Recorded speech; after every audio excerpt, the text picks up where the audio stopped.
Hey, guess what, everybody? Go listen to the Break It Down show. So, today's show features legendary Bay Area producer Tommy McElroy, half of the duo of Foster and McElroy. When we were teenagers, Foster and McElroy were like the Gamble and Huff of the Bay Area. They were the production duo responsible for the Timex Social Club, Club Nouveau, and Vogue. They signed Tony to their first deal, and everybody knows how I feel about Tony. Right. So they just were instrumental in Bay Area music at a time where eyes were on the Bay Area because hip-hop had emerged as a commercially viable art form. Absolutely. And a lot of that had to do with our very first guest, James Early. And our guest third host is James Early. Our guest host, right? Absolutely. When you pull up Club Nouveau and you pull up the thing, there's a section on sampling. Yep. And everybody has They sampled. were heavily sampled. Yeah. So their influence on it, they put their stamp. Gwen Stefani has sampled Club Nouveau. Yeah. Of course, the Loonies. Yeah, the Loonies. Man, that was the biggest. I Got Five on it, Uh-huh. and the sample of Why You Treat Me So Bad on I Got Five on it. Puff Daddy. Yep. You know, they got it from the Loonies, but they got it originally from Tommy McElroy. Yeah.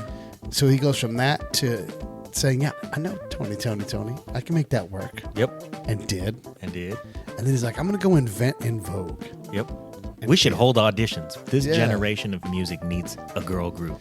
So if you're interested in how this stuff works and how to get to the top of the mountain, this is the guy to listen to. Yeah. And here's why. Because Tommy McElroy does not give a shit about all the trappings of success. He is the most Here's what I want to say about the Break It Down show, man. We've been so fortunate. Boy. We've had such an amazing roster of amazing guests. And not a single one of them has let me down. No, they've been great. Yeah, every one of them. And some of them have been, people I've wanted to meet for a long time. And we come in and we get to know these folks. Well, I consider myself very, very fortunate because I've been trying to bag this interview for the last 3 months. Right. And I've been pestering Tommy McElroy. And in the process of doing so, I've gotten into some pretty good conversations with him. And he's become a fan of the show. Dude, he is such an amazing dude, and I can't be more proud that he's a fan of the show because he embodies what I really appreciate. And that is just nose to the grindstone hard work, man. That guy he's been a rock star, and he doesn't care. No. The only thing he ever cared about was making music that moved people. Yeah. He put in the hard work early to develop a body of sounds Yep. in music. Yep. And we are all reaping the benefit of it. Absolutely. Well said. So here it is. This is part 1 of 2 of our visit with Tommy McElroy. And in the beginning, you guys will hear that we even said, we're not even going to do an intro, but I felt like we had to do an intro because I promised him, Tommy, I swear, an hour of your life. That's it. I'm not going to take any more than an hour. And we get to his place. Yeah. He gave us 3. Yeah. And he was sat easy. down. We turned the mic on, and man, he went for it. So And he gave us great stuff. yeah. So check out the first hour. This is part 1 of the show, and you guys are going to dig it. And he's just all around cool dude, man. I really love him. Thanks, Tommy. We really appreciate you. And thanks, James, for helping us out with everything. Yeah, here we go. So we are in, Tommy, what do you call this place? The Sanctuary. It's my sanctuary. Yes. But this is FM Recorders. FM Recorders. Yeah. We are in FM Recorders with the legendary Tommy McElroy. Boy. Good gracious, man. The one and only. A funny thing happened. We pull up to FM Recorders for the much anticipated interview today. We had a lot to be excited about. First of all, Pete and I, in our message exchange as we were setting this thing up, I mentioned Sens. I said, I'm going to try to avoid the gravitational pull of Sens when I'm in Emeryville. And Tommy broke the bad news. The Sens has closed. That's what my wife told me. And that is unfortunate. Yeah, because we like that place. It feels like I've been there recently, but the last time I was there, I think the A's were in the playoffs. Yeah. So in that exchange, he said, well, Sens is closed, but Lois, the Queen of Pies, The Queen of Pies. around the corner. That's right. And I said, I'm going to have to check that out. So we went over and picked up a banana cream pie because we don't like to show up empty-handed. And we pull up to the place. And who pulls up right in front of us but the Early Brothers? Uh-oh. Look out. Man. So joining us with Tommy is James Early. And happy to be here for sure. Yeah. Honored. Absolutely. So James was our very first episode of this podcast. I remember that. I heard it. Yeah. That was a good interview. Thank you. And we immediately sat down. We had a great time doing your episode. But as soon as we turned off the recording, we said, all right, man, that really felt good. I think we have a show here. Yeah, I think we do. I said, all right then, James, can you get us closer to Tommy McElroy? Because that's what we want to talk to him too. It was all a setup just for that. It was. Apparently. That's right. So he didn't want me, he wanted you. Now, I'm honored to be here. I'm honored by Mr. McElroy, a.k.a. Tommy. That's what we call him. He's a legend in his own time. It really has Absolutely. been. In all seriousness, many of us owe our careers to this man. So I'm honored to be here. Well, here's what we usually do is we'll cut in an intro, but I don't want to cut in an intro. We're here. Bam. Let's go. All right, let's do it. Later on, when we usually go, this week's guest is Thomas McElroy. He did, and we do all those things. But you know what? I'm just going to tell everybody, if you don't know, you should know. You got to look up Thomas McElroy. Yeah. And see the body of work. Because you see 80s compilations, and what's funny is you get all the synth pop and all that stuff that the 80s are known for and all the big hair stuff. But what's missing is missing so badly. And when you listen to everything from Timex Social Club, Yeah. all the way through Club Nouveau, Tony, and Vogue, where is all that? Because for me, if you want to talk about the music collection that defines my experience in the 80s, that's where it is. Okay, I get it. Depeche Mode was, but I didn't listen to that much Depeche Mode. Right. So, where do we start? You can find those on the New Jack compilation. Yeah. They had to put it in the category. That's where they put it. But it should be on those other compilations too. Just different hood, I guess. We were talking today about Club Nouveau is an 80s sound, and all the 80s movies that comes out, you want those songs to be there. Like, and I'd forgotten about, and I can't get out of my head now, Situation Number 9. Man, I'm like, this song is 80s, You got the little Nile Rodgers guitar, little piece in there and everything. And that was Dwayne Wiggins, by the way. Was that That really? was Dwayne. What? He played on Situation. I believe he did. I hope I'm not. As you said it, it's done now. Yeah. I know he played some on there. Yeah. I'm not afraid to say the day we met Dwayne, too, because that was kind of a setup. And we walk in Dwayne's office and we start talking to him, and we hit it off immediately. And he's a guy who you fall in love with as soon as you meet him. And then I said, Dwayne, listen, I really want to get Tommy McElroy, man. Would you mind if I told him that we're working out of your place and try to get him over here? And he was like, please tell him that. I'll get my piano tuned if you can lure him over here. And that piano needs to be tuned. It's yeah. Uh-oh. You know what's so funny is that I've been doing a lot of work a long time, since like 1984. But somebody just told me recently how they look at me. And I was like, really? But they look at me as like the old guy on a mountain with the white hair and the beard, stroking his beard. The master. Because they never see me, Uh-huh. but they hear about me all the time. Right. Or they hear people talking about something that I did, or Tommy told me this, or have you met Tommy? He did this, or, oh, don't mess with Tommy, blah, blah, blah. It's always something about Tommy, but you never see him at the club usually because I'm just quiet. Or you never see me out really. Or if you see me, you go, that's Tommy? But you rarely see me. So I'm like tucked away on this mountain in a cave practicing philosophy or something. I don't know. And that's kind of how he broke it down to me. I was like, damn, really? Okay. Well, I'll take And the that 1-inch death-invoking finger punch. Yeah. Oh, yeah. That will happen. I got a 1-inch jelly bolt punch, and I pulled out, there's jelly on it. Not so scary. Tommy's scary. But yeah, man, I would concur that that's the way that many in the industry would view you, because you just aren't out there wild and crazy. I mean, your roots are as a jazz pianist. Yeah. I started in classical, actually. Uh-huh. And it's really, it's been the same way most of my life. Like I'm a closeted nerd or closeted artist in the purest sense that when I was a kid, I played classical and had classical training all the way up. My father was a musician and he started me the proper way. He started me on scales, doing exercises. Then I started on my sonatas and fugues and played Beethoven and Bach and Mozart. And I really liked that as a kid, as an 8-year-old kid starting piano. I liked it and I got into it. And I was like, oh, this song sounds good. Even though I didn't understand it, I liked it. I liked learning it. But I never would let any of my friends know that I played piano at all because I was like super thug in my neighborhood as a kid. Like, and that would have softened up your reputation. That would have softened my rep and I would have just been ruined. So I was like. Ruined. Yeah. I was like, like I'm saying, it was really juxtaposed. On one side, I was a super artist.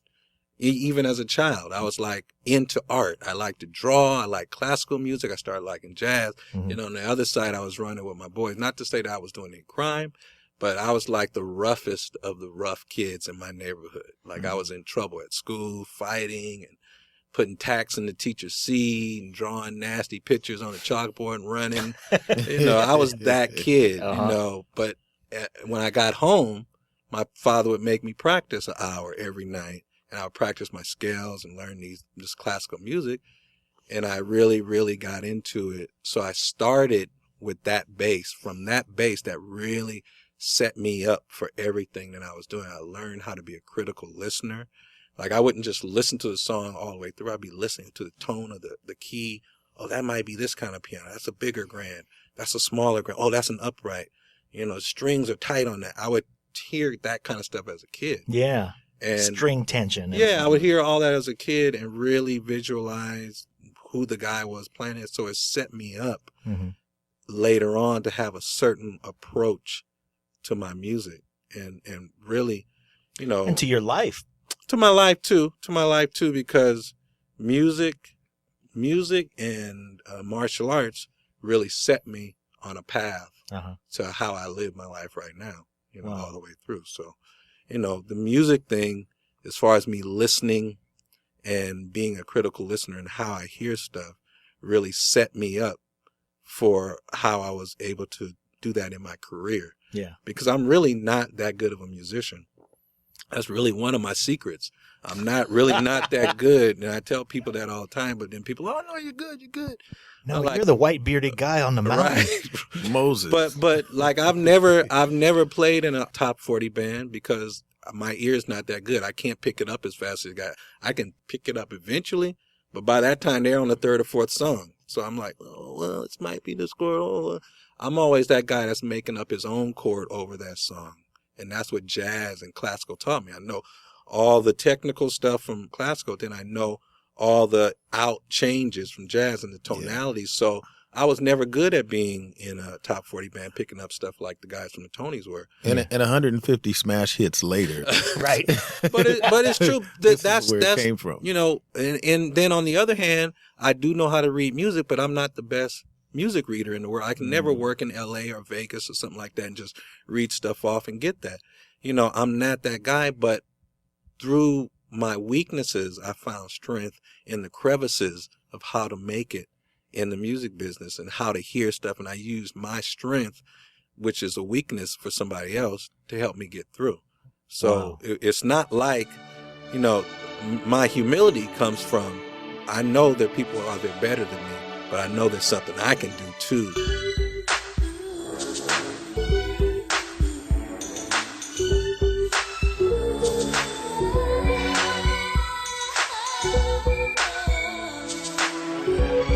There's such a palette of colors here that you can paint with.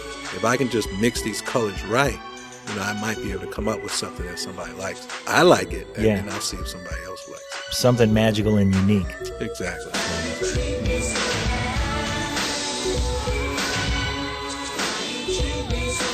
Well, the way that you and I first interacted was funny because I think it might have been Jacques. He was on a thread, or he put up a video where somebody did a gun disarm.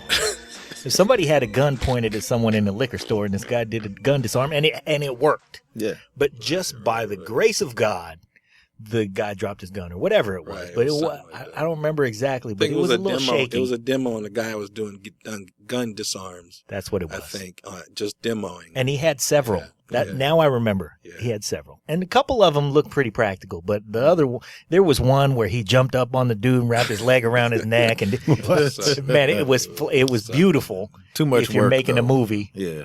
But it was just not that practical. And I think when we got on the, you commented and I commented, and it was something along the lines of, well, if you want to get your face shot off, go ahead and try that one. Yeah.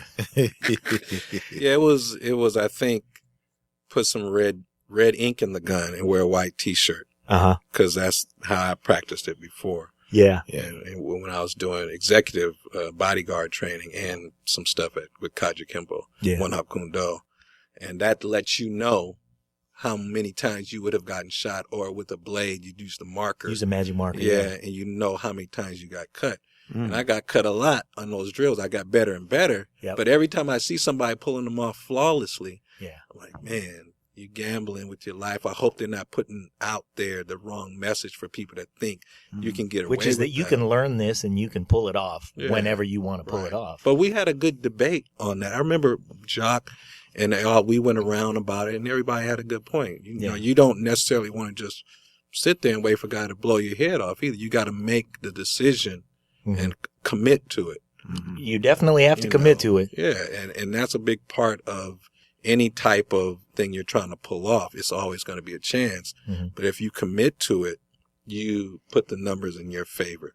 Because a lot of people sit there and get the brains blown out too without doing anything. Right. And then you have the guy that was on the other clip that we saw later. Yeah. Guy pointed his face. He slapped it out of his hand. The gun dropped. And he picked up the gun and pointed at the assailant. Yeah. And the guy ran out of the store. So, that was completely luck. Yeah. I mean, it was definitely not something that you want to teach as a technique. Right, he just happened to slap the gun out of the guy's hand. Right. The numbers were in his favor that day. That day. But it does speak to the approach, and it's sort of the same. I mean, you have a foundation that teaches you. I mean, some guys talk about, when they started learning how to play and they would listen to something and, like you said, just pick it up. And for some guys that comes naturally, but you learn how to sit up straight and play from your back. And it's exactly right. 6 hours sometimes a day, and I was grew up not an only child, but my siblings, I have 3 older siblings that are so much older than me that they were all out of the house. Yeah. So you were effectively by myself a lot of the time and grew up enjoying that. So I've developed a personality and a sense of focus that allows me to be by myself working on one thing for 6 hours straight and completely engrossed in it to it's in a nerdy way, and not a technically nerdy way, but a organically nerdy way. Like I'm trying to feel it to its core.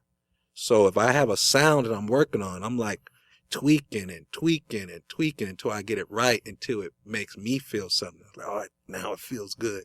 Now, hopefully I can play something with this sound that's going to make somebody else feel something. Wow. And then I have to say, I can't play 30-second notes through this. So I learned that early.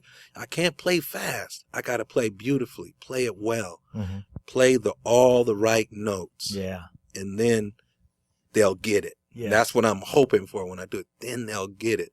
So a lot of times what I developed was from my classical training in jazz, sitting down, focusing, practicing something for years even until you get it right. Not for 5 minutes and I think I'm doing it good.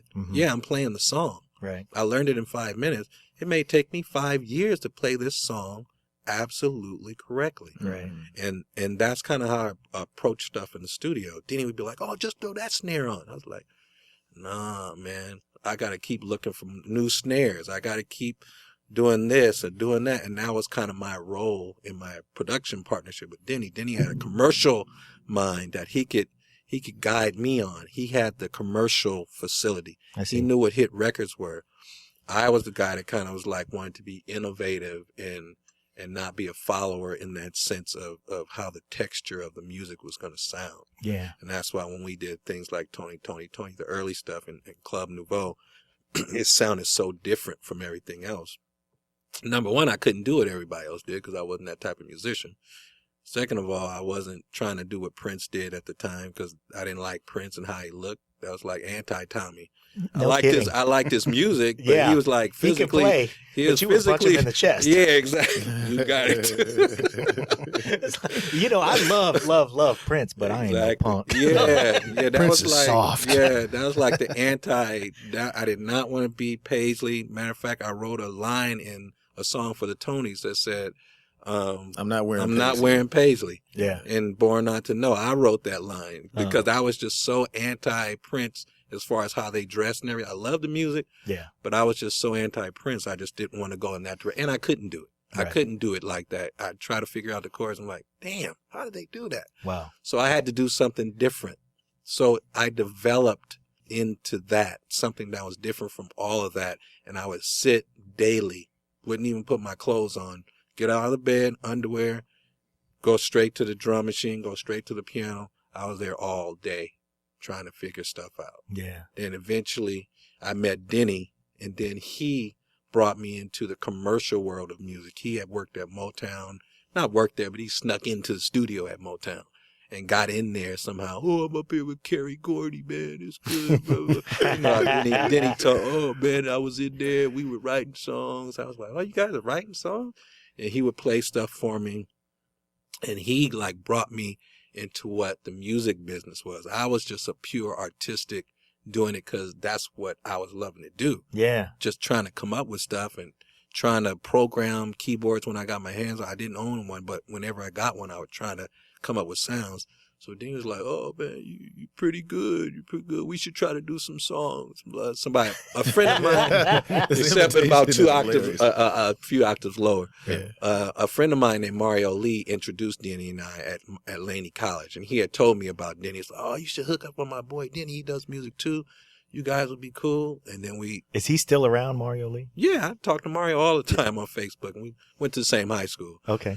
So we hooked up at Laney College. Because I just want to say, what if you're the dude who introduced Denny and Tommy? I always tease him about that. When he mentions something, I say, you just want me to say that you introduced me to Denny. That's the only reason you saying that. But he never does that, though. Yeah. But Denny, we met at Laney, and I'm real reserved.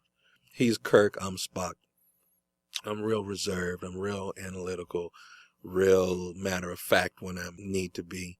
Denny's very gregarious. His voice is boomy. He's got a big smile. Mm-hmm. He wants everybody to like him. I don't want anybody to like me except the people I allow to like me. We're very opposite in our personalities, but as soon as I met him, we had great chemistry. Yeah. Talking about music and talking about girls and talking about just everything. We had great chemistry. So I didn't even know what he did, but immediately Denny came to my house. This is something nobody ever does. You don't come to my house.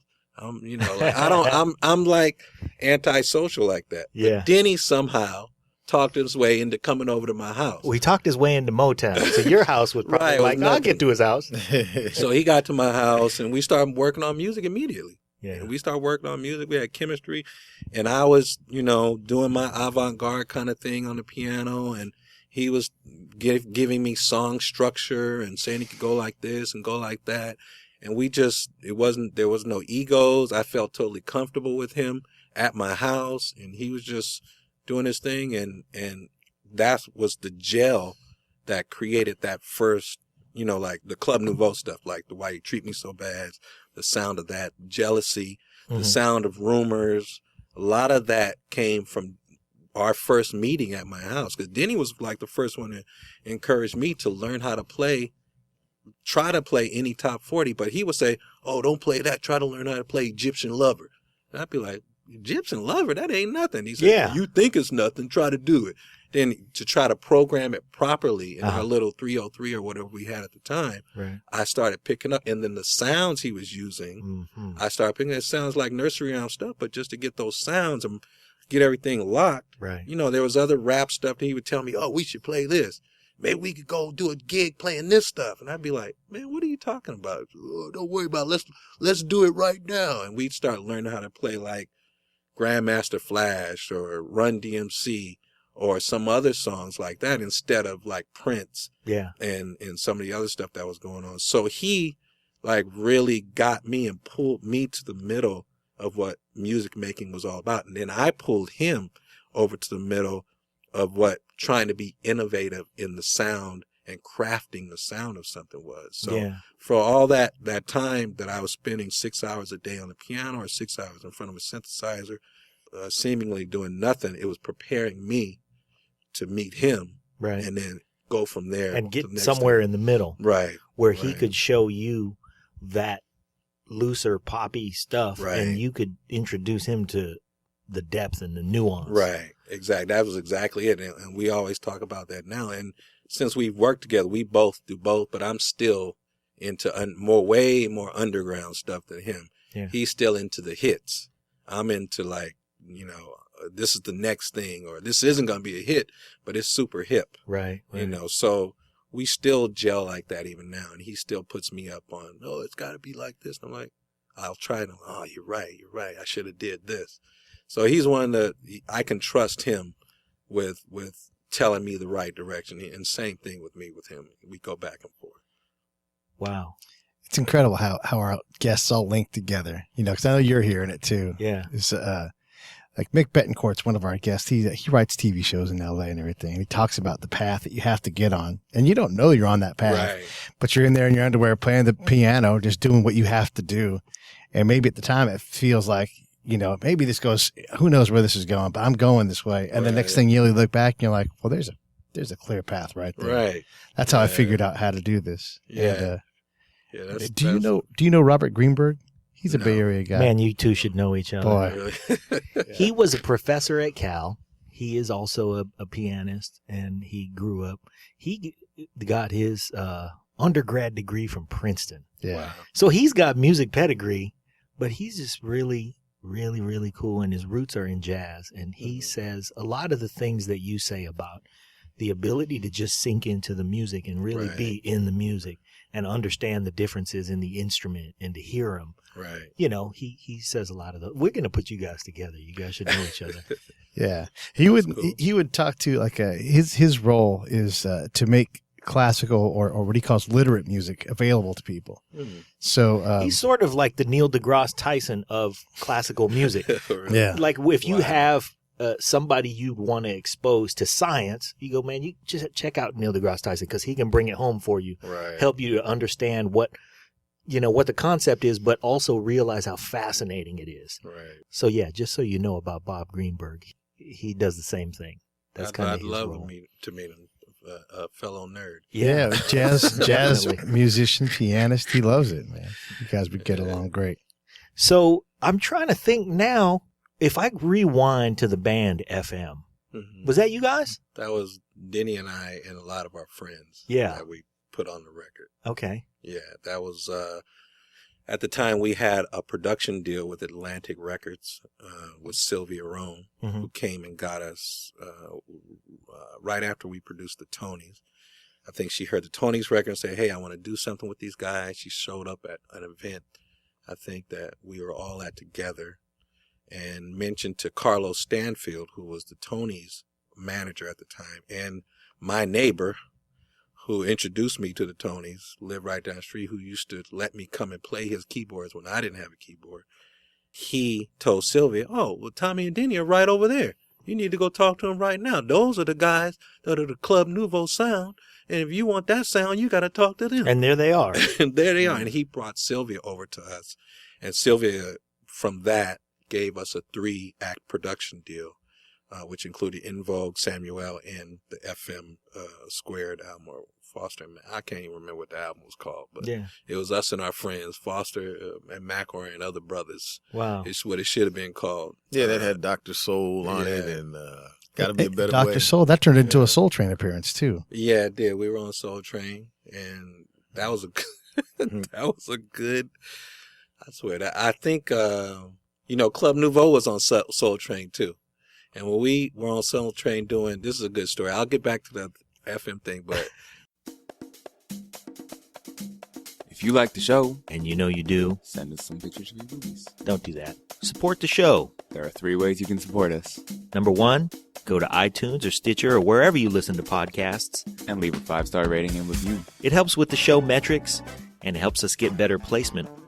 Number 2, visit our website, www.breakitdownshow.com. We've got an Amazon and an eBay link. Same Amazon, same eBay, you know and love, but they give us a little kickback when you get to their site from ours. And number 3, leave comments about the shows that you like.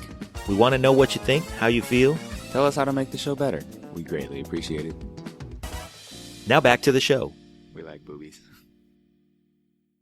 when we were on Soul Train with Club Nouveau, if you ever see that clip, we're doing Jealousy, and Denny and I had talked about there's a breakdown in Jealousy where the drums go. We were supposed to walk out from each side of the stage from our keyboards and give each other a high five and go back to our keyboards. We're playing the song, and then the drum break comes. And then I walk out to the middle of the stage, and I like put my hand up, and Denny is over there still bobbing his head with his head. He forgot. He forgot. I'm out in the middle of the stage, and if you look at the clip, you'll see me look at him and point my finger and go, "Man, you punk," and then walk back. That's cool. You could never tell, but that kind of stuff happened all the time. But FM Squared was Denny and I. We had an extra, you could have this back in the day, an extra record deal. An extra record deal. We just had an extra record deal laying around. So we had to do something with it, and we said, man, we should just do a record on our own, kind of like Quincy Jones did, but a little more R&B, hip-hop. And so that's where that came from. We had friends that we wanted to get exposed at that time, and we had some other people that we wanted to work with. I think we were trying to work with Take 6, but they were busy, and MC Light, and that one came through. And then the rest of the people were kind of people we know that we were going to try to get deals for. Yeah. And it was just an experimental studio album. Featured Norbert Stachel, Richie Rich was on that album, Bill Ortiz was on that album. MC Light, obviously, and some of the guys from the Tonys, some of the guys from Something for the People were on that album.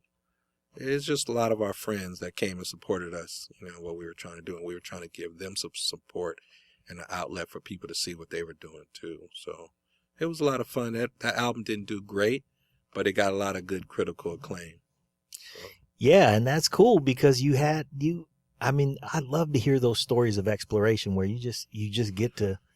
One thing about that first album too was that was the first time In Vogue was on a record. There was a song called "Waiting on You," I believe that was the name of it, and that was actually the audition song for In Vogue. The song called "Waiting on You" on Foster and McElroy's first album. Vocals and everything was their audition. In Vogue singing for the first time on that album. Wow! So. It came out pretty good, and In Vogue became In Vogue after that. It was historic. Yeah. So that was something that was real cool that came out of that album too. So at that point, you decided to, or what was the evolution that made you guys go, we're going to focus our efforts on In Vogue, and we're going to really make this happen? Well, you got to go back to Club Nouveau and how Club Nouveau was set up.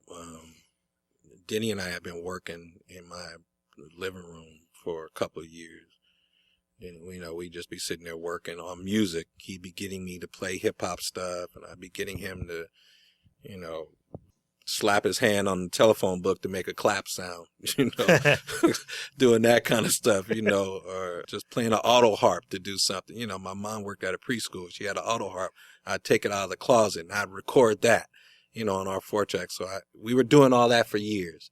Then we go out to Vallejo to Felton Pilot Studio. Denny's like, "Oh, man, I met this dude from Function, man. You need to come to his house." I was like, "Oh, boy, here we go." And that's Denny. Yeah. That's his function. Like, I'm stuck in the house studying. Right. He's going out out. meeting people. He's out meeting people. So he's pulling me. So he pulled me to Felton's house. Yeah. So we go to Felton's house. Is that where you and James met? No, we met way later. Oh, way okay. later. So we're at Felton's house. Felton is like the best person I could have met at that time because Felton was super cool. Mm-hmm. Could relate to your technical side. Felton was kind of nerdy. Uh-huh. As far as songs on the radio that I heard, I was like, oh, you did that? Damn. Yeah. That's cool. You funky too, kind of nerdy. And I'm not smelling weed at his house. I'm like, oh, this is cool. And he had all the latest equipment. Right. And Felton was like, man, just learn the equipment, man. Just sweep up or vacuum my floor. And we would be there, you know, doing stuff all day. And Felton wouldn't say nothing. Yeah. Felton would leave, come back. We still be in there. Made a smoothie, ate some chips. Felton was cool. Felton really took care of us. Wow. So at Felton's house, we met Jay King. Jay King came there to do a rap record. He had a group called Frost. Okay. And he needed some music for it. So Denny and I ended up doing the music for Jay's record Frost. And it came out okay. And Jay was from Alaska. And I was just like, man, who is this dude? You know, he's talking Alaska. a lot. Uh-huh. Jay was small, had a fat shag. I was like, dude, you still got a shag? In this day and age. Right. You know, I had the waves coming forward. We all had the baldies with the waves coming forward. This man still had a shag. So I was calling him ancient out the box. You know, I was just doing the music. And I was like, all right, well, we did this music. And then Denny and I, you know, go home. I'm at home one night. Denny's like, hey, man, I'm at Fantasy Studios. You got to come down here. Jay's got me working on something. I need you to come down here. I was like, what? And this is like midnight. Like, what, man? What? Just come down to Fantasy in Richmond, blah, blah, blah. So I drive to Fantasy, and I get there, and they're working on the Rumors record. Mm-hmm. And Rumors, I was like, wow, this sounds pretty good. You know, Mike Marshall was on the mic. And I was like, damn, this dude's voice is bad. I never heard anything like this. He was singing Rumors like the last ad-libs on Rumors. And I was like, and I was immediately inspired, basically. So we started working on that and created a relationship. And from that relationship, we put our stamp on Rumors, Denny and I. That's our sound. Okay. That song was a good song to start with. Yeah. The demo of it was a good song. But we put like the slapping drums on it and the little pretty piano and the breakdowns with the 808 and all that stuff. That's all the stuff we were doing at home, listening to the hip hop of the day, right? Which I was trying to learn how to play at the house. So from that record came Club Nouveau. From Rumors, there was a record blew up. Jay King had the record company, and then he had a falling out with the guys in Timex Social Club. That was one of the biggest independent singles in history. Yeah. We got our credit on there. I don't think I ever made no money from that record. I didn't made a penny. Wow. I'm still asking Jay about it. Wow. I don't know. I think Dave Lucchese got the money. I don't even think Jay made that much money. I think Dave Lucchese ended up making some money, and some other guys that gave Jay the loan to put the record out. I'm not sure the whole story. That's when you had to take a loan to make a record. Yeah. So they fell out. Jay and Timex fell out over business stuff, which was unfortunate. So Jay was like, man, we got to do something else, man. Tommy does impersonations. He does. That's great. Well, I'm in the sound. So, Yeah. So Jay was like, we got to do something, man. And then we're like, Jay, this time, no, don't go get any other singers. Don't go. Let's just be the group. Let's just be the group. We're not going to leave each other, blah, blah, blah. And let's just form a new group, a new Timex. That was part of what we did anyway. So let's do that. So we made Club Nouveau, which means the new club. Right. Added Samuel, Jay knew Valerie as the vocalist, and we started on a new album. Jay has he's a mouthpiece. Jay can talk, you know. So Jay went to Benny Medina, got us a deal at Warner Brothers. Mm-hmm. Next thing I know, we were at Infinite Studio with Mike Denton. Jay was like, man, we got to come up with a song. I was like, we should do an answer song. And Jay was like, yeah, I want to do an answer song to Rumors and talk about all they did. And we just started playing. I was like, yeah, it should sound like Rumors. And we played a kind of similar bass line and programmed up the drums and went into the studio. And Jay wrote most of those lyrics. Then we all worked on the music together, Denny and I. Samuel came in, did his part. And it was Denny and I's chemistry was there, but we also had a chemistry as far as producing, because that was really our first time producing on a full blown level. Okay. You know, we did the Rumors thing, but it was kind of thrown together really fast at a midnight session. Right. Club Nouveau was like, we were in a real studio. We had all day, couple of days that we needed. Yeah, you had arrived. Yeah. And now the pressure was on. Yeah, it was no pressure for me because I was just doing what I love to do. I didn't have any concept of that I was going to make any money or anything like that. I didn't know where it was going to go. I was just like, I'm about to put some keyboard sounds I've been working on this song right now, and it's going to sound good. You know, Right. that was my mentality. I'm about to get this. You got to exercise in the greatest place that you could imagine exercising. That's right. And what was funny about it too is like, same way I do now, I might be sitting on the couch eating, you know, an apple. Yeah. And nobody knows I'm the keyboard player. And that's what happened in that session. Samuel came in. Yeah. And I was sitting in the corner on the floor eating the apple. And then he said, we need a part right here, man. We need a part. And then I just got up and threw the apple in the garbage and went and did a part. And went back, sat back down. And Samuel was like, man, I didn't even know he was in the group. Who's he? You know. Yeah. So Club Nouveau grew out of Timex Social Club, Mike Marshall, Marcus Thompson, and Alex Hill. Mm-hmm. And it grew out of those guys, out of falling out. We did Club Nouveau. Club Nouveau started taking off. We had 3 weeks, I believe, to do that album. We did Jealousy.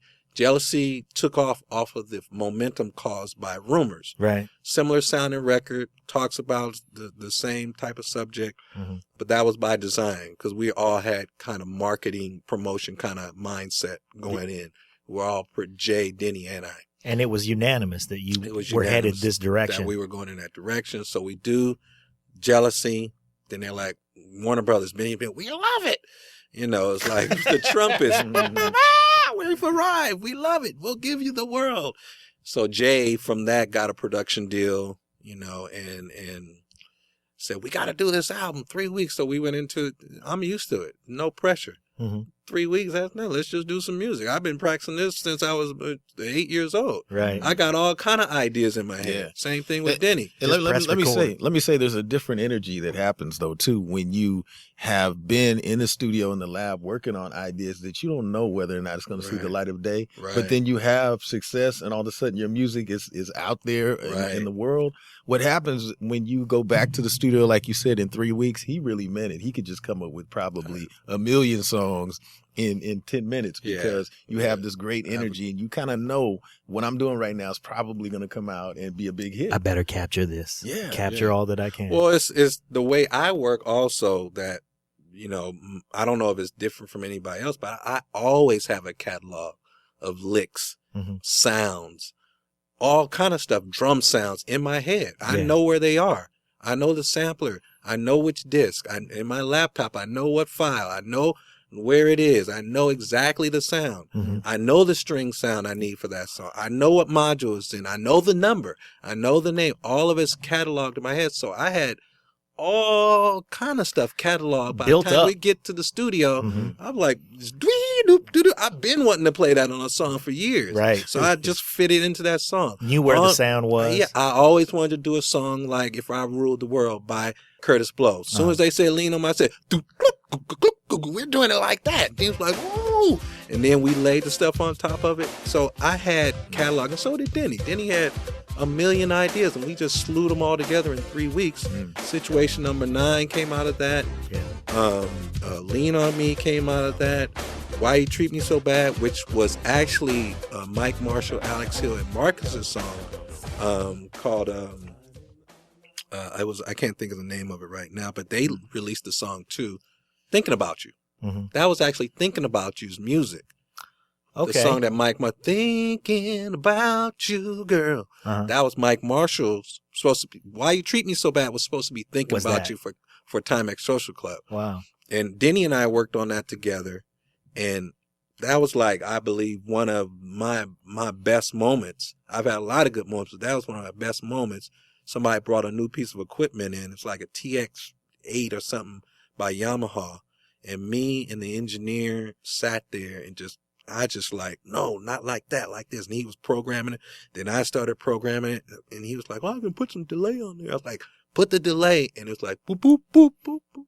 And I was like, oh my God, boop, boop, boop. You just landed boop, right boop, on it. Boop, boop, boop, boop. I was like, oh, and then he was like, yeah. And we just kept going. Yeah. And it just blossomed into something. But the energy was so thick doing that album that it propelled us like forward. Like I felt like I'm a confident person by myself. I don't travel with a group of guys. I'm usually by myself, very confident. I know how to watch a situation. And so I was looking at our trajectory and it's like, this could really go somewhere. I could tell right now from me, like being in my room at home, listening to stuff on the radio, like I would get, K-Day on my radio in my room. Yeah. And I would listen, and K-Day is a radio station in LA. I would get it in Oakland on my little clock radio. So I would listen to that constantly, and I knew what was bubbling and happening in hip hop that nobody knew about here. Right. Because we didn't get that here. You have to listen to K-Poo only on Sunday to get that. So I was listening to it every night. So I knew in my head what was going on. So when we were laying that Club Nouveau album, I said, oh, they're going to play this on K-Day. They're going to play this on K-Day right now. You know, so in my head, I was hip to where this was going. So I was like, this is really good. And this could really propel us into where we want to be. Because Denny and I wanted to be producers. We didn't want to be in the group necessarily. We were doing that out of necessity to keep the ball rolling. Right. So it was a stepping stone. We didn't look at it as we wanted to stay, but that wasn't our primary focus. Our primary focus was to produce. Like Jimmy Jam and Terry Lewis, who we looked at as role models at that time, even though we hadn't met them. So the Club Nouveau thing went on and got released. Lean on Me, big success, huge pop hit. Grammy winner. Yeah, Denny's idea. He's like, I always wanted to do Lean on Me. And so I was like, if we do it, we can't do it like anybody else. We got to do it like way different. So that's when we got the idea from that song, If I Ruled the World. And then a few other songs we kind of mashed together for the Lean On Me thing. And Lean On Me ended up being a huge success. And we added, what was funny about Lean On Me too. Huge success. Massive. It was huge. I got tired of it. The Caribbean thing came from a trip we took to Bahamas, St. Thomas. Okay. And there was a festival there called the Goombay Festival. And they had all these bands playing on floors, blah, blah, blah. And we just I sucked all that up, actually, because I'm the one who put the Caribbean influence and reggae influence. I used to listen to a lot of reggae, too, back then. Sugar My Knot and some other stuff, just underground stuff. So we mashed that on there, too. And people really got it. You know what I mean? They got it. This is different. It's mixing go-go. It's mixing hip-hop, old school. Yep. And a good story about Club Nouveau, I'll tell you too, is that there was another singer on that at first that Jay brought to the studio. Another guy that wasn't in the group. Okay. That wasn't in the group. Jay was like, this guy's going to sing lead on it. We don't have a lead singer. I can't sing it. And I was like, not with that voice. Here we go. I could do a better impression of Jay, but I won't do it. But he brought the guy in and the guy started singing. And then there was one of those moments where I had to assert myself. I was like, hell no. Huh. Dude sounds way too churchy. No, man, that's not how it's supposed to go. Because Denny and I had done the track, so we envisioned something else. You already had a picture in your mind. Yeah, I was thinking like Maurice White, and Denny was thinking like, Maurice White and some of these old school singers. And so Denny started the song. Denny's doing the first verse. That's what I'm leading to. So Jay was like, what are you talking about? I was like, no, man, no. We need somebody to sound a little more street and a little this. I said, Denny, go in there and sing it. I was just like, anybody, just go in there, just get this guy out in my head. Yeah. So I told Denny to go in. I said, don't worry about it. I'm just going to tune your voice to the bass line. And so we just did it until Denny got that vocal right, because Denny's not a singer like that. But I said, we're going to do this song different. Anything that I had that churchy sounding dude on it. He was, I mean, he wasn't a good gospel sounder. He just sounded not cool.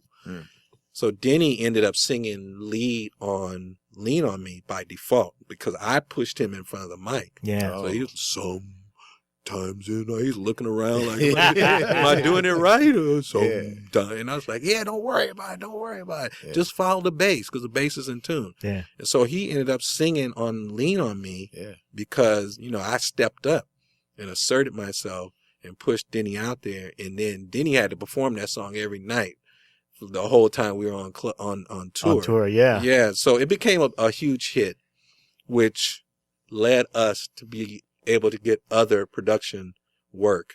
Yeah. And then it came to a head with Club Nouveau when we were getting all the success, and Jay started getting a lot of the attention because Jay was the front guy. Mm-hmm. He was the mouthpiece of the group. He was very charismatic. He had a certain look, and he was the guy that actually started the group. So Jay would be doing a lot of the press. Made him get rid of the shag. he did cut it after a while. But he was doing a lot of press, and then a lot of people were telling him, "Oh, you're a great producer." And then he would be like, "Yeah, I am," basically. Yeah. And Jay was young then. I talk to Jay now, and so we're cool, and we talk about this stuff all the time. So Jay was like, "Yeah, I am a great producer, ain't I?" And we'd be on the side being like, "Man, what are you talking about? You don't even know how to turn on the drum machine." So, Jay was doing what he needed to do as far as his contribution to the success of Club Nouveau. Mm-hmm. Club Nouveau wouldn't have happened if it wasn't for Jay. Lyric writing, putting the whole thing together, calling Denny and I to the studio to do rumors. None of that would have happened without Jay. So we owe Jay a debt of gratitude. But what happened was we were primarily wanting to be producers, and Jay was saying he was producing or he wasn't saying Tommy and Denny produced it too, because he did produce some of the stuff with us, but just not to the extent that Denny and I did. So he was saying, press was like, "You're a great producer." We were saying, "We're great producers too. Hey, look at us over here. We played the whole track and did the vocals." Right. And we weren't getting enough shine, and we felt like, hey, we need to break out and do something else. So Jay was like, "Hey, don't break out. I got some other acts for you to produce." So we were like, "Oh, we'll produce some of the other acts with you." So we produced those, and then he put our name and everything, told everybody we produced them too, but he still got more shine. And then, we were all, like I said, I'm a really confident guy. Denny's really confident, and Jay, real strong personalities. So I remember it all came to a head one night. We were performing somewhere, and I was on the road, and we were somewhere in Texas, and I was sick. And we were still performing. I had the flu, and I was playing. We did the show. I did the show with the flu. We got off stage. The crowd wanted an encore. Denny and I went back on the stage for an encore. And Samuel came back on the stage for an encore. Jay and Valerie didn't come back on. We were playing during the encore. Sam was rapping. I was just playing the MP by hand, looking around, seeing what was going on. Nobody came on stage. So we finished the encore, left stage. I'm still sick. Get off stage and get ready to go get in the limo and leave. The limo's not there. So I'm like, oh, man. I'm like, where's the limo? Then they were like, "Oh, that little light-skinned guy, he took the limo and left." And I was sick. I think my girlfriend was at the hotel waiting for me. She had came out to the road to be with me. And then I was like, man, this man just took the limo and cut out left you on there me? to do the encore. Me? He cut out on me. And then he was like, "Oh, hold on, Tommy, hold on." He saw me like getting tunnel like red. Right. I was like, man, I'm sick.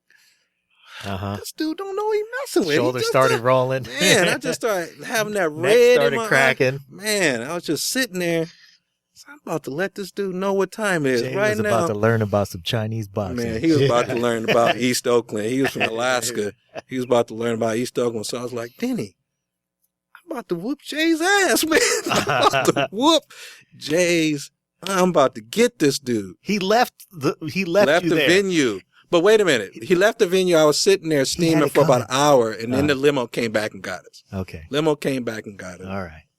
I was like, hi, dude, I lost my mind. So we get to the hotel, and I'm like, we're walking, going up to see Jay. Uh-huh. And then Denny's like, don't say nothing, Tommy. I'm just going to talk to him. I was like, dude, I don't know what you're I'm not going to say nothing. I'm just going to whoop him. He said, don't say nothing. Just let me talk to him. And I was like, you better say the right things, man. Uh-huh. And so we walk in the room. I'll never forget. We knock on the door, and somebody opens the door. It's not Jay. It's one of the guys that's working with Jay or whatever on the road. Jay's on the phone. So we need to talk to Jay, man. So we come in the door. We kind of force our way in, and Jay's in there talking. It's like, yeah, I'm about to get the money, and I'm about to get $200,000. I'm just looking like, he's talking, and blah, blah, blah. Then we start, Jay, get off the phone, man. It's like, oh, hold on, man. I'm talking to somebody. Can't you see I'm talking to someone? They were like, Jay, get off the phone. And like I was saying, I'm about to get this 200,000, then everything's gonna be straight. See what I'm saying? He's just like talking like, man, I'm like, this dude is talking 200,000. Hard to talk with a big lip.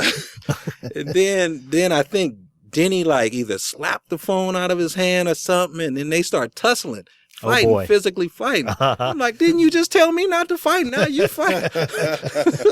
So they start tussling, and Jay like throws a plate, and it barely misses Denny. Then we break them all up.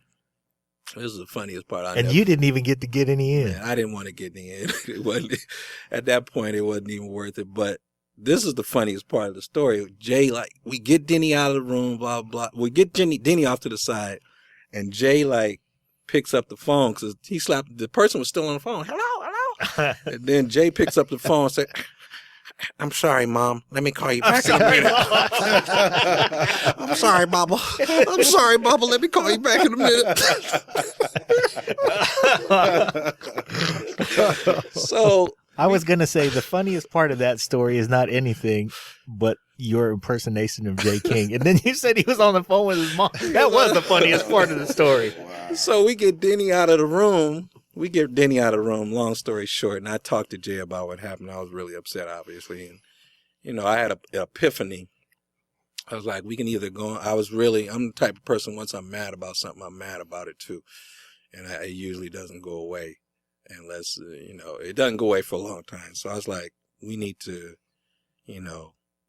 take ourselves out of the situation because it should never come to this. Right. We're having a fist fight or I'm mad at this dude where I want to do something to him and that was wrong. Mm-hmm. I'm raised better than that. I come from a stable family, real good family, and I know better than that. At that age, I knew better. It's like 23, 24. So at that point, I just said, Jay, don't mess with Denny. It's over with. What's over is done. Don't do anything to Denny, and I won't do anything to you. And he was like, no problem, man. No problem. Are we cool, Tommy? I was like, yeah, man, we cool. Just don't mess with Denny, man, basically. So we went back to the room, talked to Denny, and that was when we decided to leave Club Nouveau and go try to start producing other acts. And it was like some other stuff that happened, like some more bull that happened, like, because we had recorded stuff for the next album. And they were going to take our production and use it. Okay. After we left the group. Uh-huh. And probably not put our name on it. Probably. I don't know. Right. But we eradicated that real fast. We went to Starlight off hours. We're like, hey, we need to use that tape. So we got the tape, the 24-act reel that we worked on. Right. Took it to Fantasy where we were working on some other stuff. Mm-hmm. Erased it, put holes on all our tracks. We just erased. Wow.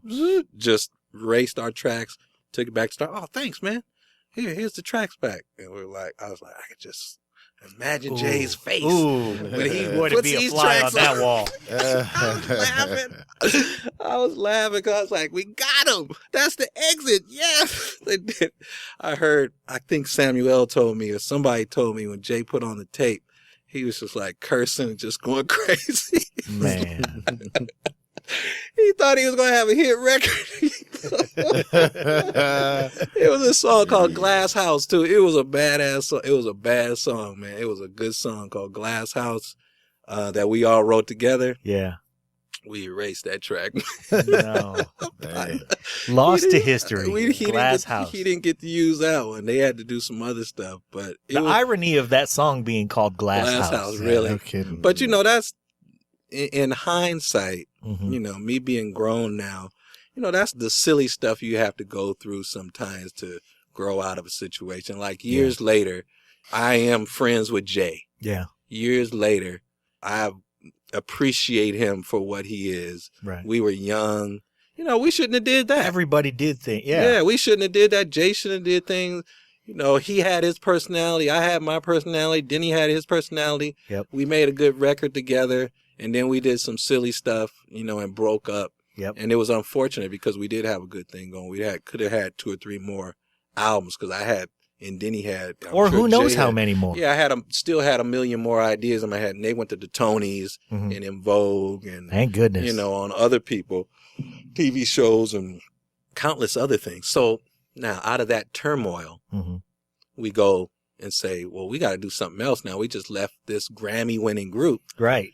But you know what? When we got on the plane and left the road or whatever, and I told my mom I quit the group, she's like, well, what are you going to do now? And I was like, we're going to produce. I had no trepidation or fear or anything, Mm-hmm. you know, because I was like, if I did that, I can do something else. Right. Because in my head, I was like, they can't even sing. Yeah. Jay can't sing. I just made a hit record with somebody that can't sing. They can't sing, right. Why you treat me so bad? Who's got the ingredients here? Right. So I was like, you know, Val and Sam, yes, but I just made a record with Jay Mm-hmm. that was a hit record. So I was like, we can do this again. There's no problem. Now, when you're young, you think like that. I would never think like that now. I got a family, a wife, all kind of responsibilities. I was still living at my parents' house at that time. You had the freedom to do really whatever you wanted. Right. I can just do what I wanted. So from that, we hooked up with a manager, David Lombard. David took us to Ed Eckstein. And Ed Eckstein was like, hey, I want you guys to do something. What do you guys want to do? I love your work with Club Nouveau. You know, I love the Rumors record. You guys are coming up. We said, I don't know. What you got? And then Ed was like, I got Lisa Bonet and her boyfriend. They're trying to do an album.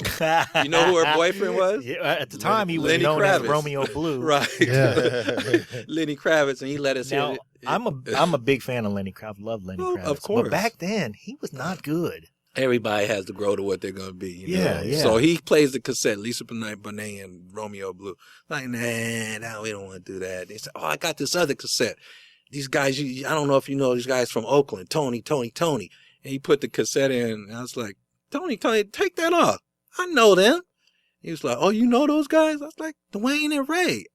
I know them from Oakland, blah, blah, blah. And I had seen Ray Raphael Sadiq playing at the Lucky Lion, like years before, with a group, I think it was called Hot Water or something like that. And I was just like looking at him and just thought he was just like this young cool dude. And he really couldn't sing, but he had a quality about his voice that like struck a nerve with me. It was like a boyish quality, but a boldness about it too. He still has that, like a little high pitched boyish quality. And then he was dressed and he was playing the bass and singing. I was like, oh, he's kind of like Sting, blah, blah, blah. And then I was like, later on, this was before Ed played that cassette, I saw them playing with this girl, Jane Terry, who put out a record in Oakland. They were part of her backup band. And that's when I met Dwayne, and the guy, Carlos Stanfield, that lived down the street from me, was managing Jane Terry. That was his girlfriend. And Dwayne and Ray were playing with Jane, and I would be there because I was just like a studio guy where they recorded, where Jane recorded. It was like a neighborhood basement studio, and Carlos would take me there. So Carlos was like, oh, this is little Thomas. He kind of plays keyboards. He comes by my house. You know, let him play your keyboards. You know, I was kind of like the mascot. The little guy in the little Snoopy outfit or the Snoopy thing. I'd take the helmet off and do the splits or whatever, but that's kind of how I was being treated.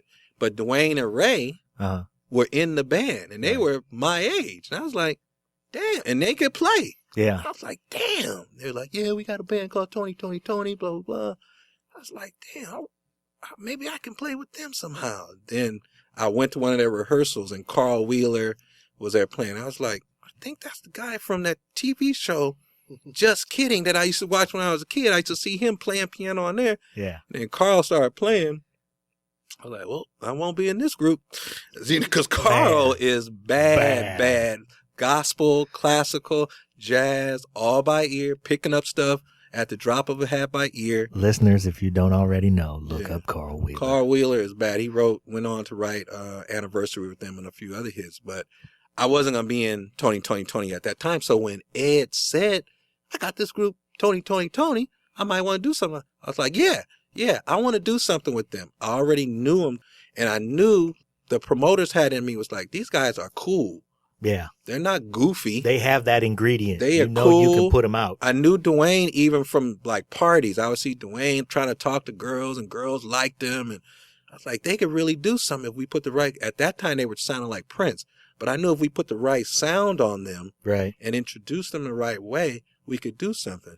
So I said, yeah, let's Let do them something. develop their own voice. Right. I said, yeah, I want to do something with them. Mm-hmm. So Ed gave us the first shot at really producing. Ed Eckstein gave us the real first shot at producing outside of Club Nouveau. Took a chance. He was like a president at, he had started his own record company, Wing, which was a offshoot of Mercury Records. Okay. And he had Vanessa Williams and a few other people over there. But Tony was something he put in our hands. He wanted to work with us. Yeah. So this was like my roundabout way of playing with Tony. Wow. You know, it's I tell amazing Carl that all you the say time. that like that, because we know when we talk to Dwayne and he talks about you the same way. Like, I was just trying to get around Tony. No, those dudes were good in every way that I'm not. Yeah. See, and that's why it was also a compliment, because they grew up in the church playing by ear. They had that pocket. Yeah. They played all the instruments. Even Tim, the drummer, Yeah. I would consider his lay in the pocket is better than mine. I may be able to play faster with both hands, all the 30-second note with both hands and all that stuff. But his lay and his chords and how he voices chords, I was amazed. He started playing in the studio when we produced him, playing keys and stuff. I was like, you play keys too?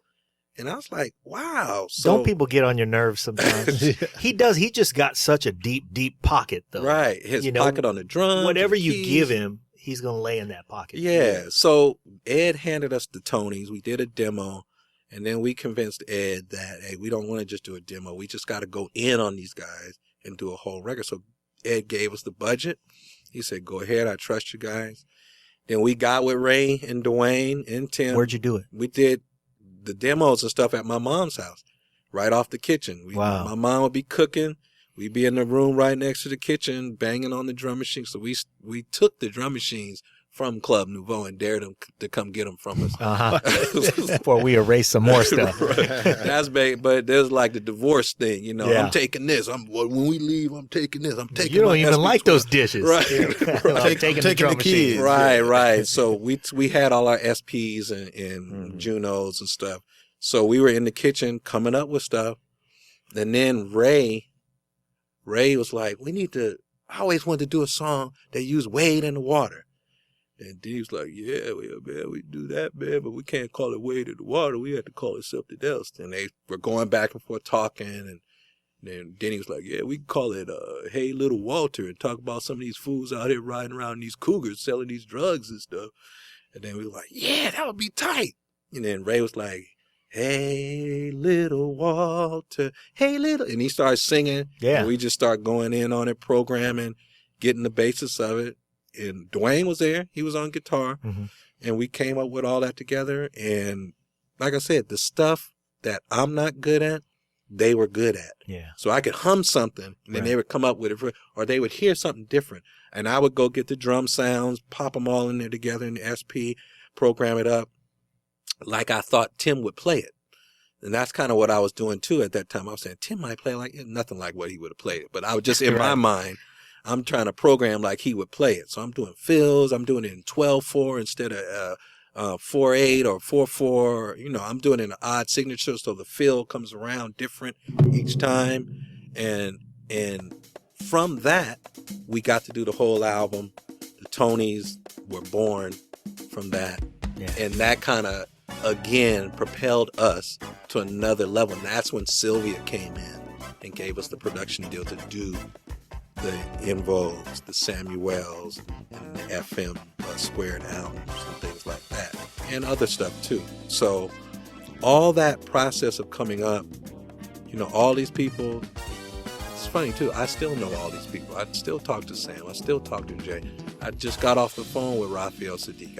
I called Dwayne just to see how he's doing. Yeah. You know, Dwayne, what are you doing, man? You're like, you know, what's going on? I know you into something. Yeah. You know, I still know James Early.